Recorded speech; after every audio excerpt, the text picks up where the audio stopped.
Dus de eerste ding is wat we willen, is, en dat doen we nou, is hem bij Neushoorndel lezen.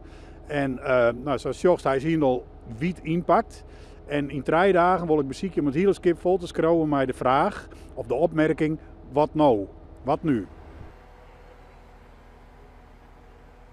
Nou, zo, de grote vraag die nou eigenlijk door de stad gonst en door de provincie, van nou ja, het wie een prachtig hier, het wie succesvol, het wie, nou ja, dat is wel duidelijk.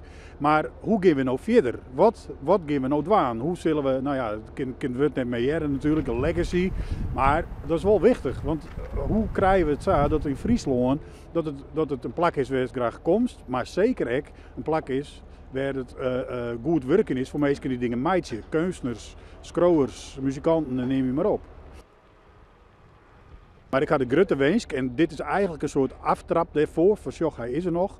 Maar ik zou er heel graag een werkplek voor meidje willen, een varend werkplek van kunstenaars. En dan kunstenaars in de breedste zin van het woord. Want dat ding kan varen, dat kan ergens lezen. En dan kiest er een man bijvoorbeeld, nou, dat een kunstenaar zei, ik wil eigenlijk wat onderzoeken en ik wil graag in de rest een man op Lauwersmeer zitten.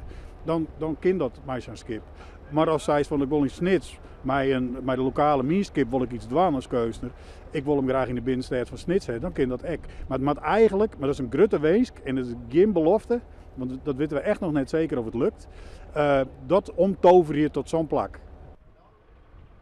Nou ja, hij leidt erop. Is erop takeld. Is toch wel spannend.